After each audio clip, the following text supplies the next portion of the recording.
ఎండిన ఎముకలను మహాసైన్యంగా మార్చే సత్తా దేవునికి ఉంటే రుజువులతో ఏం పని? Are you still seeking for evidence and getting disturb? Mood fluctuation ఏంటండి? ఒక్కడు కూడా జరగట్లేదండి. ఇంకేం విశ్వాసం ఉంటుందండి? 10 సంవత్సరాలు అయిపోయింది వాగ్దానం చేసి, ఈ రోజు ఆ పర్సన్ అంటారంటే రుజువులు ఎత్తుకుంటున్నావు అంటే విశ్వాసము లేదు. భావోద్వేగ కృంగుదలలో ఆ ఎమోషనల్ అప్సెట్ అయిపోయి ఫీలింగ్స్ కి కుదేలైపోతున్నాడని పరిశుద్ధాత్మ దేవునికి ఒక్కరికే తెలుసు. ఈ యొక్క అంతరంగ సునామీని బయట చెప్పుకోలేని పరిస్థితుల్లో, నీ పక్కన వాళ్ళకి చెప్పుకోలేని స్థితిలో ఉన్నావేమో, but God knows the feelings that you are going through. ఈ భావోద్వేగాలు ఎక్కువైనప్పుడు ఒంటరితనాన్ని కోరుకుంటారు కొంతమంది. రుజువులు కావాలి అని వెతుకుతున్న ప్రియమిత్రమా, అపవాది ఆ ప్రాంతంలోనే నీ కృంగుదలను తీసుకొచ్చి నీ ఆత్మీయ జీవితాన్ని అతలాకుతలం చేస్తాడు. అబ్రామ, ఈ ఫీలింగ్స్ ఏవైతే ఉన్నాయో, భయం అనేది ఏదైతే ఫీలింగ్ ఉందో, ఏదైతే భావోద్వేగం ఉందో, ఇది టెంపరీ అయ్యా, భయపడొద్దు. మన దేవుని యొక్క కార్యము లేని వాటిని ఉన్నట్టుగా చేసి పరిస్థితులన్నీ ప్రతికూలమైపోయి తీసుకెళ్లి చెరసాల వేసి రాత్రి మగ్గిపోతూ పడుకున్నప్పుడు చెరసాలలో నేరస్తులు పడుకున్నాడు, తెల్లారినప్పుడు ప్రధానమంత్రిగా లేచాడు. అదే యోసేపు జీవితంలో దేవుడు చేసిన లేని వాటిని ఉన్నట్టుగా మార్చిన దేవుడు. జవసత్తాలు ఉడికిపోయి మృతతుల్యమైన సారా గర్భంలో నుండి కూడా ఇస్సాకు లాంటి చిరునవ్వును తీసుకురాగలడు.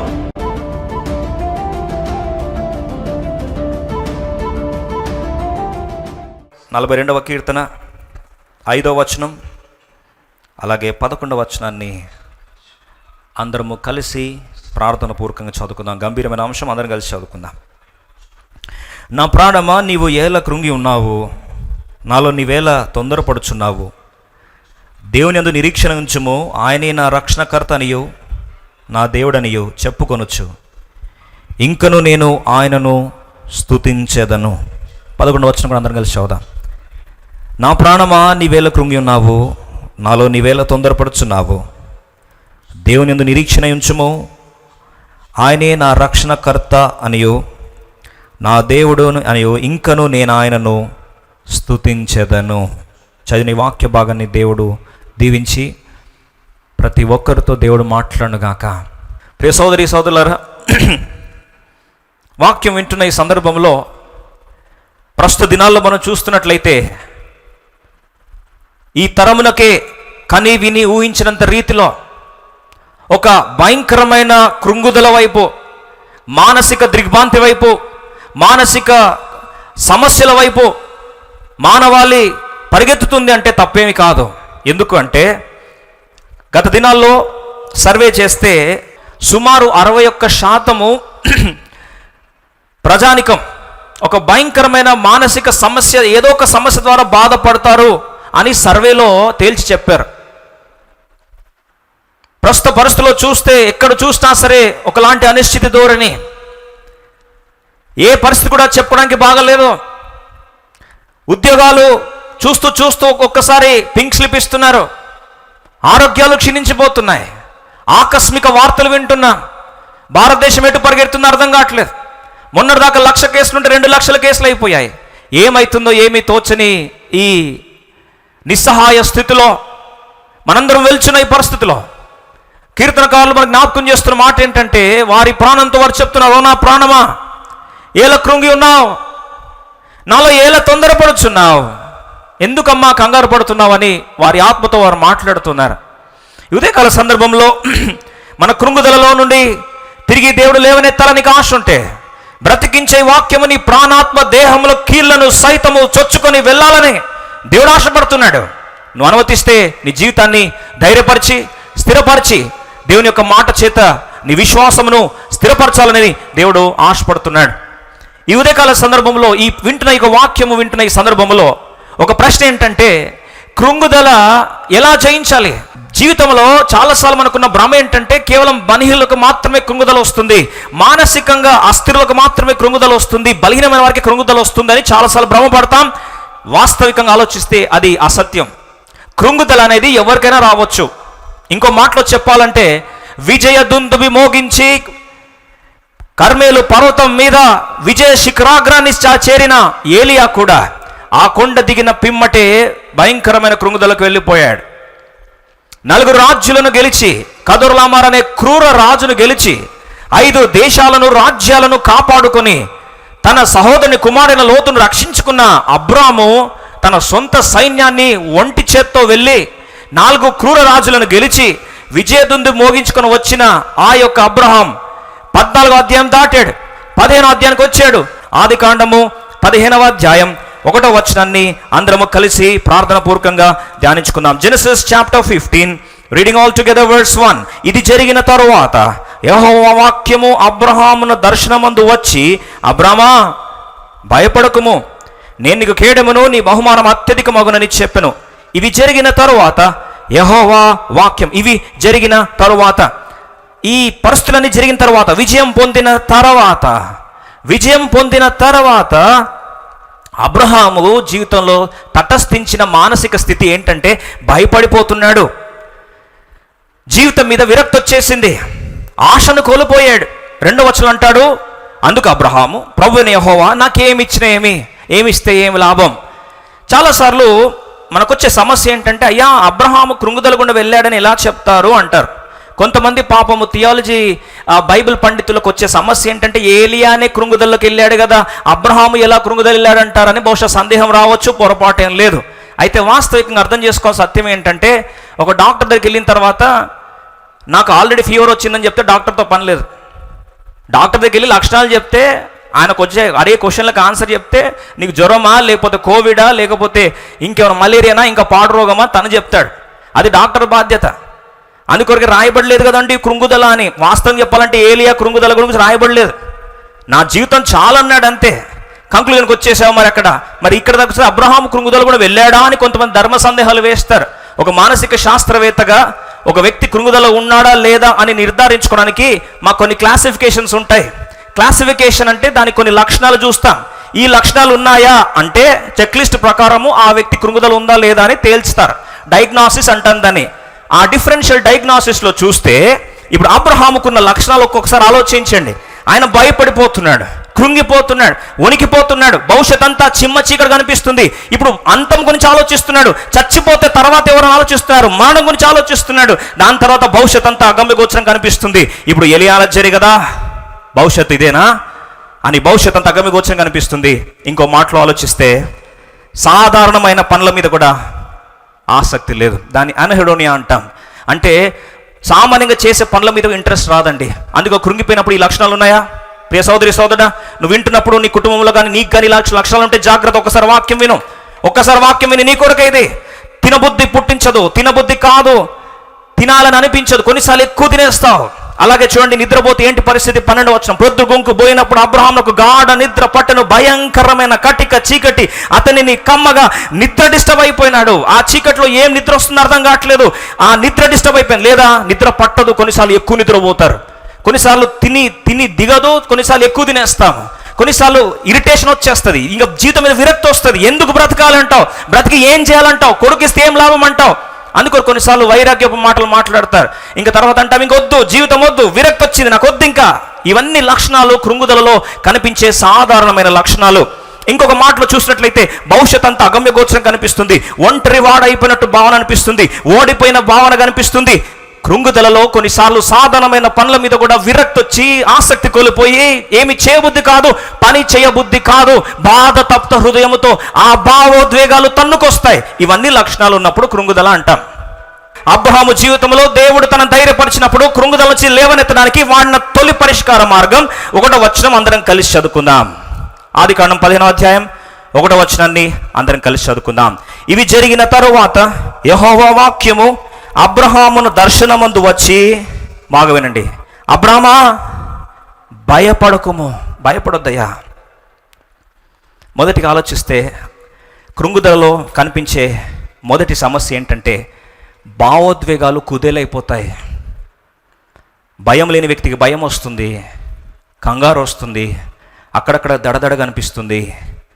కొన్నిసార్లు ఎమోషన్స్, ఫీలింగ్స్ ఎక్కువైపోతాయి.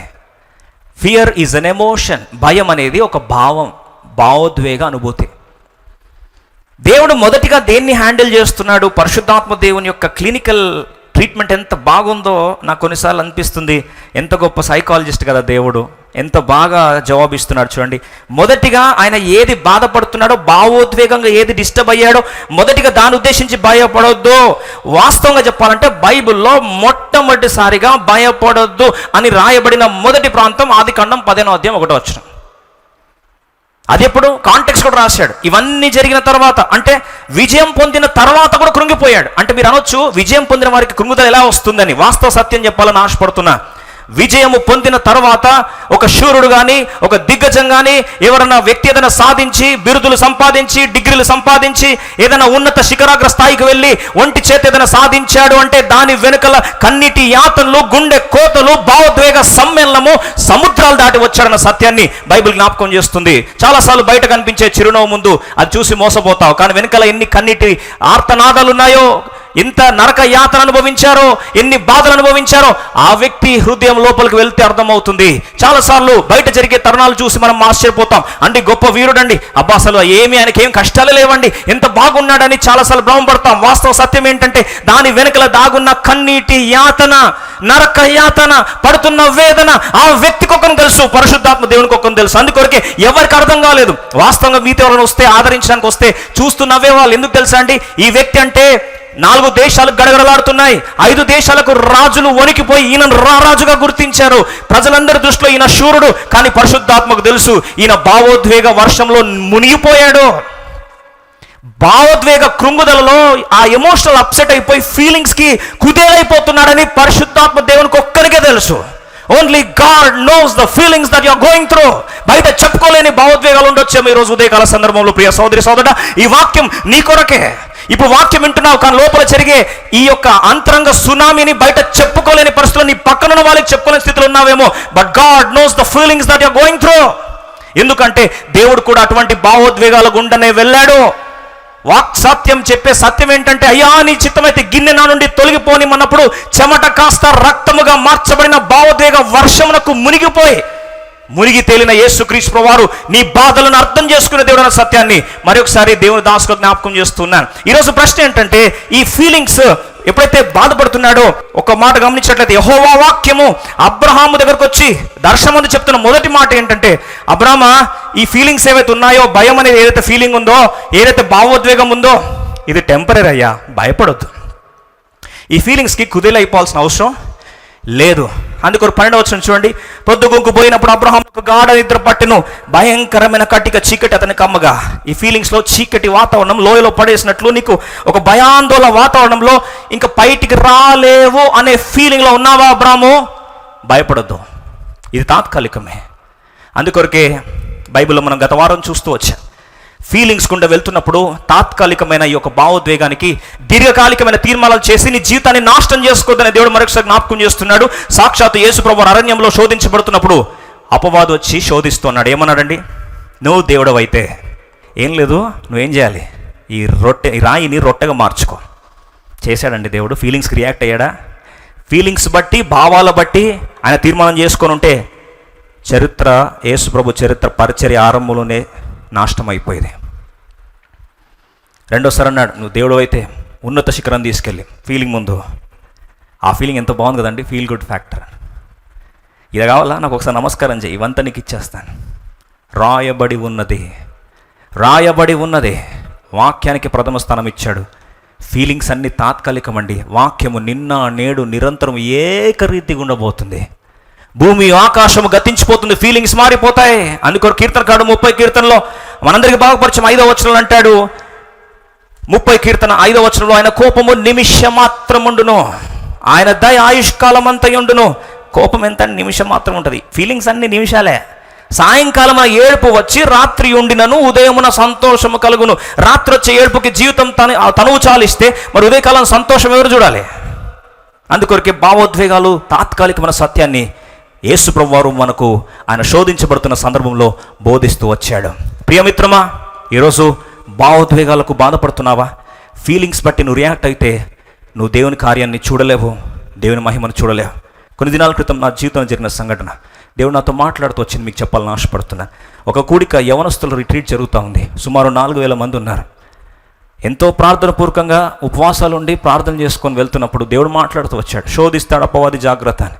వాక్య పరిచయం చేస్తున్నప్పుడు ఫ్రంట్ లైన్లో ఒక సహోదరుడు కూర్చొని ఉన్నాడు. ఆ సహోదరుడు కూర్చొని ఉన్నాడు, నాకు బాగా సుపరిచితుడు. ఫ్రంట్ లైన్లో కూర్చొని ఉన్నాడు.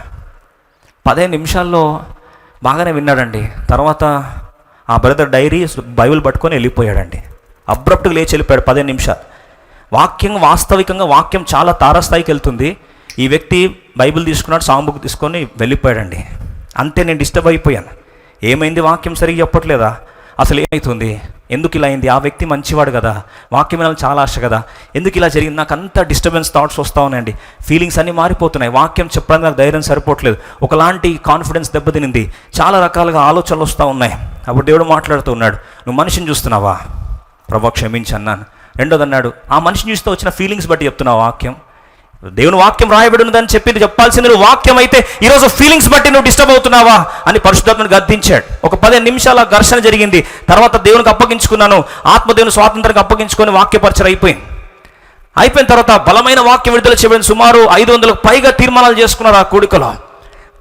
బలమైన ఉజ్జీవపు కార్యాన్ని దేవుడు స్థాపించాడు. ఆ పరిచయం అయిపోయిన తర్వాత నేను బయటకు వెళ్ళిన తర్వాత చూడండి, ఆలోచించండి, ఆ ఫీలింగ్కి డిస్టర్బ్ అయిపోయాను. అయితే నా ఫోన్ ఆన్ చేశాను. ఫోన్ ఆన్ చేసిన వెంటనే నాకు హృదయము పొడుచుకునే వార్త వినాల్సి వచ్చిందండి. ఆ బ్రదర్ ఏం చేశాడు తెలుసా అండి, మెసేజ్ పెట్టాడు, తమ్ముడు నీ వాక్యం వినాలని ఎంతో దూరం నుంచి వచ్చాను, అయితే నాకు 15 నిమిషాలు మాత్రమే టైం ఉండింది. ఆ స్టార్టింగ్ అన్న విని ఆశీర్వాదాలు పొందాలని ఆశపడ్డాను. ఆ 10 నిమిషాలు వాక్యం విన్నాను, నాకు అర్జెంటుగా ఎలక్షన్ డ్యూటీ పడింది కాబట్టి నేను వెళ్ళిపోతున్నాను, దయచేసి ఈ వాక్యాన్ని రికార్డ్ చేయించి కంప్లీట్ మెసేజ్ వినాలని ఆశపడుతున్నాను అని రాశాడండి. నా గుండె ఒక్కసారి ముక్కలైపోయింది. అరే, చిన్న తాత్కాలికమైన ఫీలింగ్, నేను వచ్చిన కంక్లూజన్కి వచ్చి చాలా డిస్టర్బ్ అయిపోయాను, ఎంత ఫూలిష్గా రియాక్ట్ అయ్యాను.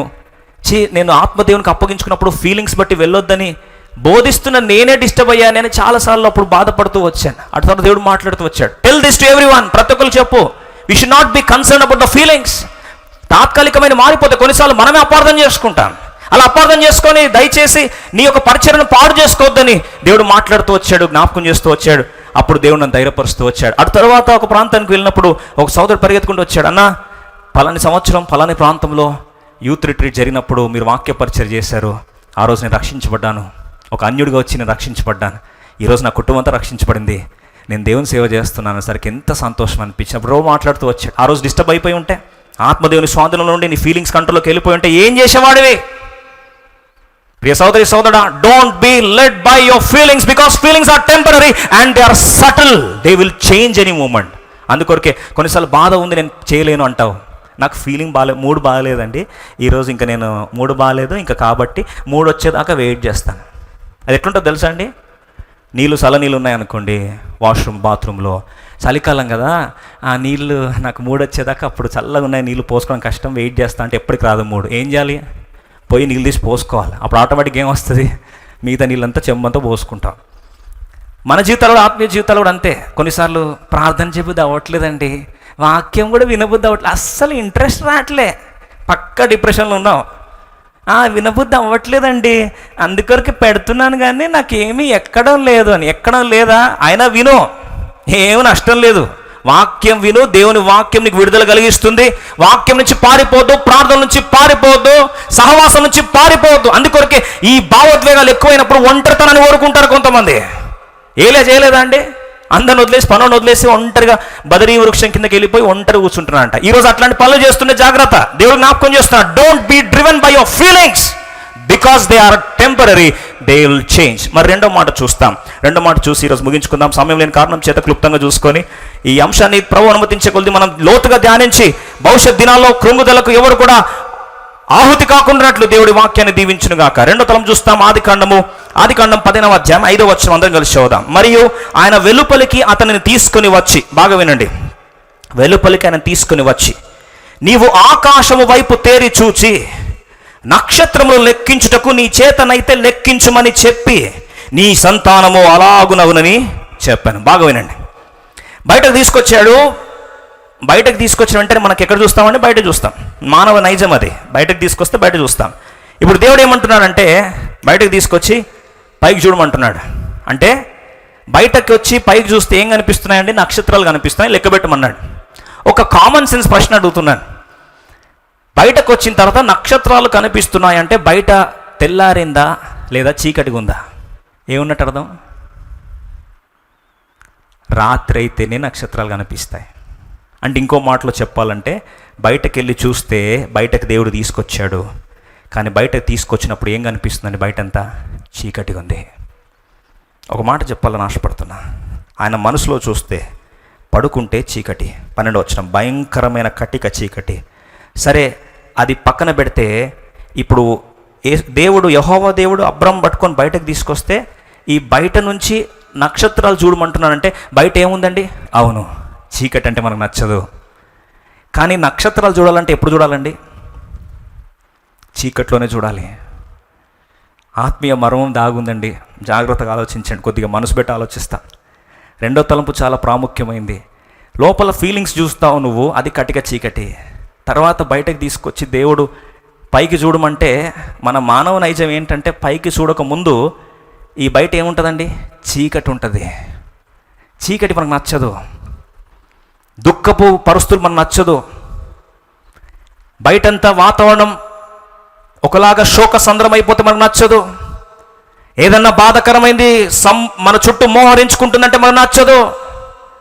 బయటంతా పరిస్థితులు చిమ్మ చీకటి అయిపోయాయి, అతలాకుతలం అయిపోయింది, COVID-19 రెచ్చిపోతుంది, ఈ యొక్క కేసులు పెరిగిపోతున్నాయంటే హృదయం అంతా కంగారు పడిపోతాం. ఎందుకంటే మనం చూసేది బయటే, కానీ ఆ చీకటిలో నుండి నక్షత్రాలు చూడడం మాత్రం మర్చిపోతున్నాం. ప్రియ సోదరి ఒకసారి ఆలోచించు. అబ్రాము పొజిషన్ నేనుంటే బయటకు వచ్చి, ఏంటి ప్రభావ బయటంతా చీకటి ఉందని ప్రభు అంటాడా? నోరు మూసుకో, ఆగు, పైకి చూడు అంటాడు. ఎందుకు పైకి చూడాలి ప్రభావ? బయటంతా చీకటి ఉంది, నాకు ఏం కనిపిస్తలేదు ప్రభావ, మొత్తం అంతా యాందోళన వాతావరణం, చిమ్మ చీకటి, ఎక్కడ చూసినా కటిక చీకటి ఉంది ఏంది ప్రభా అనేవాళ్ళము. ప్రభు అంటే నేను బయటకు తీసుకొచ్చింది చీకటిని చూడడానికి కాదు, నేను బయటకు తీసుకొచ్చింది చీకటిని చూడడానికి కాదు, చీకటి అనే వెనుక చరిత్రలో నుండి నిరీక్షణగా ఆ నక్షత్రంలో చూడాలని నేను ఆశపడుతున్నా. విషాదం ఏంటంటే, నక్షత్రం చూడమని ఇక్కడే చెప్పాడు దేవుడు. మీరు అనొచ్చు, అదేంటండి ముందే కదా వాగ్దానం చేసింది. మరి ముందు వాగ్దానం చేస్తే వాస్తవంగా చూస్తే ఒక్కసారి చూద్దాం. ఆదికాండము 13వ అధ్యాయం 16వ వచనం చూస్తాం. మరియు నీ సంతానము భూమి మీద నుండి రేణువుల వలె విస్తరింపజేసేదను.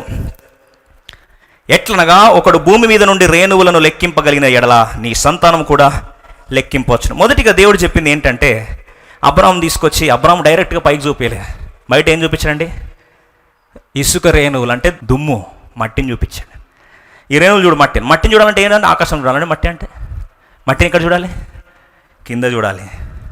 ఇంకో మాటలో చూసినట్లయితే కొన్నిసార్లు దేవుడు మనకి ఇచ్చే రుజువులు ఎలా ఉంటాయి తెలుసా? ఈ మట్టిలాగా ఉంటాయి. మట్టిలో జీవం ఉందా? లేదు.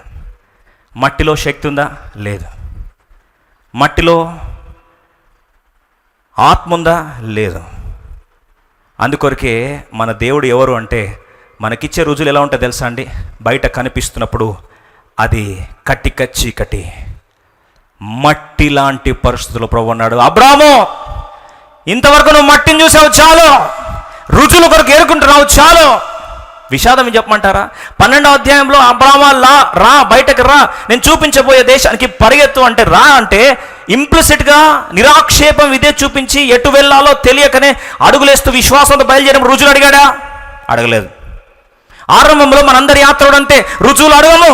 దేవుడు ఏం చెప్తే, ప్రభు నీ కొరకు ప్రాణం అర్పించేస్తాను ప్రభు, ఏమైనా సరే ప్రభు, నేను నీ ఆస్తి ప్రభు, ఇవన్నీ మాటలు బాగుంటాయి. 75వ సంవత్సరంలో దేవుడు పిలిచినప్పుడు బాగానే ఉంది యాత్ర అంతా, బయలుదేరినప్పుడు బాగానే ఉంది యాత్ర అంతా. 75, 76, 77, 78, 79, 80, 81, 82, 83, 84, 85 ఇంతదాకా బాగుంది. 85 కల్లా 4 దేశాలు జయించాడు. విశ్వాసయాత్రలోనే కొనసాగుతున్న అబ్రహాము జీవితంలో 86వ సంవత్సరం వచ్చేసరికి, బాగా వినండి, 85వ సంవత్సరం వచ్చేసరికి ఇప్పుడు కృంగుదల వచ్చింది. ఎందుకు కృంగుదల వచ్చిందంటే, ఇప్పుడు ఇంతవరకు రుజువులు వెతకని అబ్రహాము, ఇంతవరకు ఏ ప్రూఫ్స్ అడగని అబ్రహాము, ఇంతవరకు ఏ భౌతికమైన ఆధారాలు వెతకని అబ్రహాము ఇప్పుడు ఆధారాలు అడుగుతున్నాడు. ఏమంటున్నాడు తెలుసా అండి? ఏంటి ప్రభువా, నువ్వు నా కుమారులు లేరు, ఏమి లేరు, నువ్వే నా స్వాస్థ్యం అన్నావు, కానీ చివరికి నా ఆస్తికర్త ఈ దమస్కు ఎలియాజరేనా? రుజువు ఎవరట? పనోడేనా రుజువు? ఇప్పుడు ఈ ఎలియాజరేనా రుజువు? ఎందుకు అబ్రహాము మట్టి ఎత్తుక్కుంటున్నావు? ఎందుకు అబ్రహాము నువ్వు రుజువులు ఎత్తుక్కుంటున్నావు అంటే, అబ్రహాం అంటాడు, విశ్వాసయాత్ర ఆరంభించినప్పుడు బాగానే ఉన్నాను, కానీ దినాలు గడిచే కొద్ది ఫీలింగ్స్ చూడొద్దన్నాడు ప్రభు, చూడలేదు. రెండోది, ప్రభు నాకు జ్ఞాపకం చేస్తున్న సత్యం ఏంటంటే, బయటకు వచ్చి చీకటిని కాదు చూడాల్సింది, మట్టిని కాదు చూడాల్సింది. ఎందుకంటే మట్టిలో ఏ శక్తి లేదో. మరి మన ప్రభు ఎవరు అంటే రుజువులు ఇస్తాడా? ఇక్కడే మనం చేసే పొరపాటు. దేవుని కార్యముని జీవితంలో చూస్తున్నప్పుడు నీతిమంతుడు విశ్వాసము వలన జీవించును అంటే విశ్వాసం ద్వారా మనం బ్రతుకుతాం. ఒక విశ్వాసికి ఆక్సిజన్ ఏది అంటే విశ్వాసం. విశ్వాసం ద్వారా చూస్తున్నప్పుడు రుజువులు ఎత్తుకోం. ఎందుకంటే విశ్వాసం అనున్నది నిరీక్షింపబడ వాటి యొక్క నిజ స్వరూపము అదృశ్యమైన ఉన్నవంటకు రుజువే విశ్వాసం అయితే ఈ రుజువుకి ఇంకో రుజువు అక్కర్లేదు. కానీ మానవ నైజం ఏంటంటే వెలుచూపు బట్టి వెళ్తున్నప్పుడు అన్నిటికీ రుజువులు కోరుకుంటాం. అందుకొరకే చాలా మంది కూర్చొని ఉన్నారు, వాక్యం వింటున్నారు, ఉద్యోగం ఇస్తా అన్నారు దేవుడు, కనీసం ఒక లెటర్ కూడా రాలేదు, కనీసం ఇంటర్వ్యూకి కూడా పిలవలేదు, కనీసం కాల్ లెటర్ కూడా రాలేదు, ఇంకా ఇంటర్వ్యూ ఏం సెలెక్ట్ చేసుకుంటారు నన్ను, కనీసం నోటిఫికేషన్ రిలీజ్ కాలేదు, దేవుడు మాత్రం వాగ్దానం ఇచ్చాడు. రుజువులు ఎత్తుకుంటున్నావు. ప్రభువా ఏదన్నా సుముఖమైన రుజువు చూపిస్తావా? కొంతమంది వివాహంగా వెయిట్ చేస్తూ ఉంటారు. అవ్వా ఆలస్యం అయిపోతుంది, ఏమీ కనిపించట్లేదు, ఏది కూడా పాజిటివ్ కనిపించట్లేదు. ఈరోజు ఎత్తుకుంటున్నావా రుజువులు? కొంతమంది పరిచయకు దేవుడు పిలుస్తాడు, సమయం ఇంకా రాకముందే, ఏంటి ప్రభా ఒక్కళ్ళు ఆఫర్ రావట్లేదు, ఏంటి ప్రభా ఈ పరిస్థితి, ఆలోచిస్తున్నావు రుజువుల గురించి. ఇంకొంతమంది శుభవార్త చెప్తానని దేవుడు చెప్తే, ఏంటి ప్రభా కనీసం శుభవార్తలో షూ కూడా రాలేదు ఇంతవరకు అంటావు. ఈరోజు విషాదం ఏంటంటే రుజువులు రుజువులు రుజువులు రుజువులు. ఏదన్నా సుముఖమైన వార్త ఏమని ఉంటున్నానా? కనీసం పాజిటివ్ న్యూస్ అయినా, కనీసం ఈ యొక్క COVID-19 అంట కొద్దిగా తగ్గుముఖం పట్టింది, ఆ వార్తనే వింటే కొద్దిగా నాకు నిరీక్షణ వస్తుంది ప్రభు అని. ఆ వార్త వస్తే నిరీక్షణ వస్తే అది విశ్వాసం కాదు, అది వెలుచూపు. మరి ఇప్పుడు విశ్వాసంలో చల్లారిపోయి కృంగిపోవాలా? విషాదం ఏంటంటే ఎప్పుడైతే నువ్వు రుజువులు వెతుక్కుంటావో 3 రకాల పరిస్థితులు వస్తాయి. ఈ సత్యాన్ని నేను బోధించి ముగించాలి అని ఆశపడుతున్నాను. ఎందుకు ఇది ప్రాముఖ్యమైన సత్యం అంటే, చీకటి గడియల్లో 75 సంవత్సరం వరకు బాగానే ఉన్నాడు, 85వ సంవత్సరం వచ్చేసరికి రుజువులు ఎత్తుకోవడానికి కొరకు ప్రయత్నపడుతున్నాడు. అందుకొరకే మనం ఎప్పుడు రుజువులు ఎత్తుకుంటాం తెలుసా? విజయం పొందేసిన తర్వాత కొన్నిసార్లు మన శక్తి మీద ఆధారపడినప్పుడు మనం కూడా రుజువులు వెతుక్కుంటుంటాం. ఏదన్నా ప్రూఫ్ దొరికితే బాగుండు, ఏదన్నా పాజిటివ్ న్యూస్, కొద్దిగా పాజిటివ్ న్యూస్ అంటే కొద్దిగా అంటే అసలు ఏ పాజిటివ్ న్యూస్ కూడా వినపడడం లేదండి చాలా అంటున్నావా? మనం పాజిటివ్ న్యూస్ వినాల్సిన అవసరం ఎందుకు తెలుసా అండి? రుజువులు 3 ప్రాంతాలుగా 3 రకాలుగా ఉంటాయి. మొదటి చూస్తాం ఏలియా జీవితంలో కృంగిపోయాడు. ఎందుకు కృంగిపోయాడు? ఏలియా మాటలు 1 రాజుల గ్రంథం 19వ అధ్యాయం 10వ వచనం అంటాడు, అయ్యా నేను ఒక్కడిని రోషం గలవాడైపోయి ఉన్నాను. ఏలియా నోటి నుంచి వస్తున్న మాట కృంగుదల కారణం లోన్లీనెస్ అంటున్నాడు. ఏమంటున్నాడు? ఇశ్రాయేలు వారు నీ నిబంధన త్రోసివేసి నీ బలిపీఠంను పడగొట్టి నీ ప్రవక్తలను ఖడ్గము చేత హతము చేసిరి, సైన్యం అధిపతియగు దేవుడగు యెహోవా కొరకు మహారోషం గలవాడై నేను ఒక్కడను మాత్రమే మిగిలి ఉండగా వారు నా ప్రాణమును కూడా తీసివేటకై చూచున్నారని వానికి మనవి చేశాను. ఇంకో మాటలు చెప్పాలంటే ఏలియా అంటాడు, ఎందుకు కృంగిపోయావంటే, ఏలియా అంటాడు, లోన్లీనెస్ వచ్చింది ప్రభా, ఒంటరి వాడిని అయితే కృంగుదల రాదా ప్రభా, అందరూ వదిలేశారు ప్రభా, సేవకుని ఇంత పరిచయం చేసి మహారోషంతో అగ్నిని దిగొస్తే, వర్షం పడేటట్టు చేస్తే, పంచభూతాలు వణికిస్తే కనీసం ఒక్క మనిషి కూడా నా పక్షాన నిలబడలేదు ప్రభా, ఎంత బాధకరమైన పరిస్థితి, ఒంటరి వాడిని అయిపోయాను ప్రభా, ఏకాకిని అయిపోయాను ప్రభా, ఈ లోన్లీ ఫీలింగ్ నేను చచ్చిపోవాలనిపిస్తుంది ప్రభా. ఇంకో మాట చెప్పమంటారా?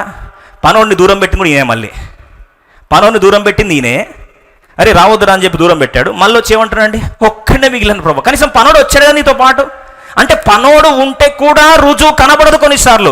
ఇది మొదటి పరిస్థితి. Sometimes you may search for evidences but you might not see the evidences even if they are existing. కొన్నిసార్లు రుజువులు ఉన్నా సరే కృంగిపోయినప్పుడు నీకు ఆ రుజువులు కనపడవు. మళ్ళొకసారి చెప్తున్నాను, ఈ యొక్క ఏలియాకు విశ్వాసంతో చూస్తే 7,000 మంది కనిపిస్తారు, కానీ వెలుచూపును బట్టి చూస్తే చుట్టుపక్కల ఒక్కరు లేరండి. ఇప్పుడు ఏలియా ఏమంటున్నాడు? ఒంటరివాడిని అయిపోయాను ప్రభు అంటున్నాడు. 19వ అధ్యాయం 18వ వచనం, ఓ ఏలియా ఒంటరివాడు అంటున్నావా? రుజువులు ఎత్తుకుంటున్నావా? రుజువుల్ని కనబడట్లేదని బాధపడుతున్నావా? కనబడవు నీకు. కానీ ఒక సత్యం చెప్తాను విను, సత్యం నిన్ను స్వతంత్రంగా చేస్తుంది. వాక్యానుసారంగా నువ్వు జీవించాలని ఆశపడుతున్నావు. ఏలియా కృంగిపోయిన బాధపడుతున్నావా? ఒంటరివాడని బాధపడుతున్నావా? ఇశ్రాయేలులో వారిలో బయళ్లకు మోకాలున్నని నోటితో వాడిని ముద్దు పెట్టుకొనక ఉండిన 7,000 మంది నాకు ఇంకనూ మిగిలి ఉన్నారు. 7,000 మంది ఉన్నారయ్యా, ఏలియా నువ్వు ఒంటరి అంటావేంది? ప్రియ సోదరి సోదరా, నువ్వు రుజువులు ఎత్తుకుంటున్నప్పుడు కొన్నిసార్లు నీకు కనబడవు, ఉండొచ్చు, అవి ఉంటాయి. కొన్నిసార్లు కొంతమంది అంటారు, అబ్బాయి ఎవరో మరి దేవుని ప్రపోజల్ ఏంటో కనీసం ఒక కనీసం ఇన్ఫర్మేషన్ వస్తే బాగుండు కదా. పంపడు దేవుడు, పంపిస్తే అప్పుడు విశ్వాసం ఏముండదు అక్కడ. కొద్ది పాజిటివ్ న్యూస్ ఏమన్నా కనీసం కొద్దిగా ఏముండదు పాజిటివ్ న్యూస్. బైబిల్ రాయబడిన మాట ఏలియా ఉన్నారు 7,000 మంది, కానీ 7,000 మంది ఉన్నట్టు కూడా ఏలియాకు తెలీదు. ఇది మొదటి సమస్య. రుజువులు ఉంటాయి కానీ నీకు కనపడవు. రెండో పరిస్థితి చూస్తాం. రెండో పరిస్థితి అసలు రుజువులే ఉండవండి. ఇంకో మాట చెప్పమంటారా? యేసుప్రభు జీవితంలోనే అపవాది శోధిస్తున్నాడు. నువ్వు దేవుడవైతే, ఇప్పుడు రుజువు చూపించాలి కదా. అపవాది ఇప్పుడు రుజువులు అడుగుతాడండి. రుజువులు అడగకపోయేసరికి నీ కాన్ఫిడెన్స్ దెబ్బతీస్తాడు. నువ్వు దేవుడవైతే అంటే వెంటనే మనం ఏం చేయాలండి? రుజువులు చూపించుకోవాలి. అపవాది ఎప్పుడు ఆశపడేది అదే, వాడు మన రుజువుల మీదనే దాడి చేస్తాడు. ఇది నిజమా? నిజమైతే నువ్వు దేవుడవైతే రుజువు చూపి. అపవాదికి ఎప్పుడు రుజువులు కావాలా? నువ్వు కూడా అపవాదిలాగా రుజువులు కోరుతున్నావు అంటే నీకు సైతానికి ఏం తేడా లేదు. అందుకే విశ్వాసం అన్నది నిరీక్షింపడానికి రుజుస్వరం, అదృశ్యమైనవి ఉన్నవంటకు రుజువు. అక్కడ దేవుడు ఏం రుజువులు చూపించాడు. అందుకో మత్తయి సువార్త 4:3 కానీ 6 చూస్తే ఈ రాళ్ళు రొట్టెలగునట్లు ఆజ్ఞాపించి. ఇప్పుడు రాళ్ళని ఏం చేయాలంటండి? రొట్టెలుగా మార్చాలి. ఇది రుజువు అపవాది కోరింది. ప్రభు రుజువు చూపించాడా? 4 దేవుడు చూపించిన రుజువు ఏంటండి? అందుకు ఆయన మనుషుడు రొట్టె వల్ల మాత్రమే కాదు కానీ దేవుని నోటి నుండి వచ్చు ప్రతి మాట వల్ల జీవించినని వ్రాయబడి ఉన్నది. రుజువు ఏం చూపిస్తున్నాడు? వాక్యాన్ని చూపిస్తున్నాడు. మనకు రుజువులు ఏం అక్కర్లేదండి. కొన్నిసార్లు దేవుడు రుజువులు చూపించేస్తే అక్కడ అసలు విశ్వాసంలో తావే లేదు. యేసుప్రభు చెప్పిన మాట 6వ అధ్యాయంలో చూస్తే రాయబడి ఉన్నదయ్యా, నువ్వు దేవుడవైతే చెయ్యి అంటే రుజువు చూపించుకోలేదు. ఎందుకంటే విశ్వాసమునకు రుజువుతో పని లేదు. విశ్వాసమునకు రుజువే దేవుని వాక్యం. The word of God is the evidence for the faith, and faith itself is an evidence. We don't need extra evidence to prove faith. విశ్వాసాన్ని రుజువు చేయడానికి ఇంకొక రుజువు చూపిస్తున్నట్టు అది విశ్వాసమే కాదు.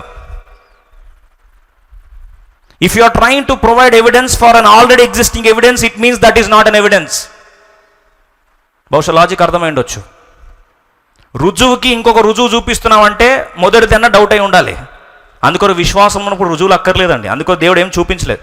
అందరూ నేరస్తుడు పక్కన నువ్వు దేవుడు అయితే దిగిరా, మమ్మల్ని కూడా కాపాడు, చూపించలేదండి రుజువు. కొన్నిసార్లు దేవుడు నువ్వు విశ్వాసంతో అడిగినప్పుడు రుజువులు చూపించాడు. అన్నంత మాత్రాన దేవుడు వాగ్దానం మర్చిపోయాడని కాదు, అన్నంత మాత్రాన దేవుడు మూగబోయాడని కాదు.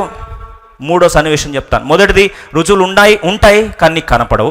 రెండోది రుజువులు దేవుడు చూపించాడు కొన్నిసార్లు, అంటే రుజువులు ఉండవు కూడా, చూపించడేవి. మూడోది చూస్తామా శారా జీవితంలో రుజువులు కనపడకపోగా, సానుకూలమైన రుజువులు లేకపోగా ఇప్పుడు ప్రతికూలమైన రుజువులు అంటే అగెయిన్స్ట్గా ఉన్నాయి. కాంట్రరీ ఎవిడెన్సెస్ ఏంటండి? ఆదికాండం 16:2 కాగా శారా ఇదిగో నేను పిల్లలు కనకుండా, ఇప్పుడు పిల్లలు కనాల్సిన శారాకు వ్యతిరేకమైన రుజువులు చూస్తాం. పిల్లలు కనకుండా యెహోవా చేసి ఉన్నాడు. ఇప్పుడు పిల్లలు కనకుండా తన జవసత్వాలు ఉడికిపోయి తన శరీరం మృతతుల్యమైంది. ఇది ప్రతికూలమైన రుజువు. వాగ్దానం ఒకటి ఉంటుంది, పరిస్థితులు దానికి ఆపోజిట్ జరుగుతాయి. ఇప్పుడు మనం చూస్తామనుకోండి కృంగిపోతాం. అందుకో ప్రభు అన్నాడు, నీతిమంతుడు విశ్వాసాలు జీవిస్తాడు, విశ్వాసం రుజువులు అక్కర్లేదు. ఓ అబ్రాం బయటకు వచ్చి చీకటిగా చూడాల్సింది, చీకట్లో నుండి ఏం చూడాలి? వాక్యాన్ని చూడు. అర్థమవుతుందని అనుకుంటున్నాను. ప్రాముఖ్యమైన సత్యం. రుజువులు ఎత్తుకోవడానికి ప్రయత్నించేవా, అపవాది నీతో విలేతాండం ఆడతాడు. If you are waiting for proofs, Satan will play with you with your evidence seeking. రుజువులు కావాలి అని వెతుకుతున్న ప్రియమిత్రమా, అపవాది ఆ ప్రాంతంలోనే నీ కృంగుదలను తీసుకొచ్చి నీ ఆత్మీయ జీవితాన్ని అతలాకుతలం చేస్తాడు. మీరు అనొచ్చు, అందుకొరకే రోమా 4వ అధ్యాయం 19 ఒక్క మాట రాస్తుంది. ఏంటంట రుజువులు? అతడు విశ్వాసనందు బలహీనుడు కాక రమారమి 100 ఏండ్ల వయసు గలవాడై ఉండి, ఏంటండి రుజువు? ప్రతికూలమైన రుజువు. అప్పటికి తన శరీరము మృతతుల్యమైనట్టును, అంటే శరీరానికి ఇంకా శక్తి లేదంట, పిల్లలు కానీ శక్తే లేదు, చచ్చిపోయింది, మృతతుల్యం. No evidence, zero evidence and contrary evidence, negative evidences. Sarah గర్భమున మృతతుల్యమైనట్టు ఆలోచించను కానీ, శారా అనుకుంది ఎస్ నా శరీరం మృతతుల్యం అయిపోయింది. అందుకో ప్రభు కంపేర్ చేస్తున్నాడు, ఇసుక లెక్క పెట్టుకోండి, మృతతుల్యమైన మట్టిలో నుండి మహిమైశ్వర్యను తీసుకొచ్చే సామర్థ్యం సత్తానాది. నీకేం రుజువు కావాలి? రుజువులు ఎత్తుకుంటున్నావా? అందుకు రోమా 4వ అధ్యాయం 18 మంచి మాట రాస్తుంది. నీ సంతానం ఇలాగుంటుందని చెప్పిన దానిని బట్టి తాను అనేక జనములకు తండ్రి అగునట్లు నిరీక్షణకు ఆధారము లేనప్పుడు అతడు నిరీక్షణ కలిగి నమ్మెను. ఆధారము లేని దగ్గర నమ్మడమే విశ్వాసం. విశ్వాసంతో ఆధారాలు వెతకనప్పుడు నీకు కృంగుదల రాదు. ఆధారాలు ఎత్తుకునే వాడికే కృంగుదల, ప్రూఫ్స్ ఎత్తుకునే వాడికే కృంగుదల. ఏదైనా పాజిటివ్ న్యూస్ ఎత్తుక్కునే వాడికి కృంగుదల. అదే కానీ విశ్వాసం చూసేవాడికి పరిస్థితులు ఉంటేంది, రుజువులు ఉంటేంది, ఆధారం ఉంటేంది, లేకపోతేంది, కనపడకపోతేంది, ప్రతికూలమైన ఆధారాలు ఉండే ఏమని ఉండను, ఐ డోంట్ కేర్, వాగ్దానం చేసిన దేవుని మాత్రమే నమ్ముతాననేదే విశ్వాసం. ఆ విశ్వాసంలో వ్యక్తి కృంగిపోడు, చీకటిని చూసి భయపడడు. అందుకొరకే రోమా 4:20 చూస్తాం. అవిశ్వాసం వలన దేవుని వాగ్దానం గురించి సందేహించలేదని, హీ స్టాగర్డ్ నాట్ అని రాస్తుంది. అంటే అటు ఇటు తూలిపోలేదు విశ్వాసంలో. ఎవిడెన్స్ బట్టి అయ్యో 99 మా వయసు ఇంక అయిపోయిందే, రుజువులు చూసుకోవట్లేదండి. అందుకని మన దేవుడు ఎవరు తెలుసా? ఒకసారి 17 చూస్తాం. రోమా 4:17 చాలా మంచి మాట రాస్తుంది. తెలుగులో ఎంత బ్యూటిఫుల్గా ఉందో. తాను విశ్వసించిన దేవుని ఎదుట అనగా మన దేవుని కెపాసిటీ ఏంటంటే, రుజువులు ఎందుకు మనకు వద్దంటే, రుజువులు చూడాల్సిన అవసరం ఎందుకు లేదంటే, రుజువులు దేవుడు చేసే కార్యంలో పనికి రావు. విశ్వాసయాత్రలో దేవుడు చేసే కార్యానికి రుజువులతో పని లేదు. ఎందుకంటారా? వెలుచూపు బట్టి రుజువులు కావాలి, కానీ విశ్వాసయాత్రలో విశ్వాసంలో కర్తయ్య కొనసాగించే దేవుని వైపు చూస్తున్నప్పుడు రుజువులతో పని ఎందుకు లేదంటే, మన దేవుని స్పెషాలిటీ చెప్పమంటారా? మృతులను సజీవులుగా చేయువాడు, చచ్చిన వాళ్ళు బతికించే దేవుడు. అది మానవ సాధ్యం కాదు కదా. రెండోది, లేని వాటిని ఉన్నట్టుగానే పిలుచువాడైన దేవుని ఎదుట ఈ సత్యాన్ని అర్థం లేని వాటిని ఉన్నట్టు చేస్తాడు దేవుడు. ఎంత గొప్ప దేవుడు అండి! రాత్రికి చరిత్ర మార్చగల దేవుడు. సామర్థ్యము, మన దేవుని సామర్థ్యం, సత్తా తెలుసుకుంటే జవసత్తాలు ఉడికిపోయి మృతతుల్యమైన శారా గర్భంలో నుండి కూడా ఇస్సాకు లాంటి చిరునవ్వును తీసుకురాగలడు. అట్లాంటి సత్యాన్ని నమ్మితే రుజువులతో పని లేదు. మన దేవుని యొక్క కార్యము లేని వాటిని ఉన్నట్టుగా చేసి పరిస్థితులన్నీ ప్రతికూలమైపోయి తీసుకెళ్లి చెరసాల వేసి రాత్రి మగ్గిపోతూ పడుకున్నప్పుడు చెరసాలలో నేరస్తులు అనుకున్నాడు, తెల్లారినప్పుడు ప్రధానమంత్రిగా లేచాడు. అదే యోసేపు జీవితంలో దేవుడు చేసిన లేని వాటిని ఉన్నట్టుగా మార్చిన దేవుడు. ఉదయకాలం తెల్లారుతున్నప్పుడు గొర్రెల కాపరిగా తెల్లారింది. సాయంకాలం సూర్యాస్తమయ లోపల రాజుగా, భవిష్యత్తు నాయకుడిగా బయటకు వచ్చాడు ఎలా లోయ నుండి. ఇది దేవుడు చేసే కార్యం దావీదు జీవితంలో. సాయంకాలం వరకు చేపలు బట్టి ఓడిపోయిన ఒక జాలరీ జీవితం. అంతలో యేసు ప్రభు కాలు పెట్టాడు, చరిత్రను మార్చే మహా అపోస్తలుడు అయ్యాడు. పేతురు జీవితంలో ఒక్కసారి దేవుడు కాలు పెట్టాడు, అంతే. మన దేవుడు ఎవరంటే మృతులను సజ్జలుగా చేసే దేవుడు, లేని వాటిని ఉన్న వాటిగా చేసే దేవుడు. రుజువులతో పని లేదండి. ఎండిన ఎముకలు బ్రతుకుతాయా? క్వశ్చన్ అడిగాడు. బ్రతకవు. ఎండిన ఎముకలను మహాసైన్యంగా మార్చే సత్తా దేవునికి ఉంటే రుజువులతో ఏం పని? Are you still seeking for evidence and getting disturb?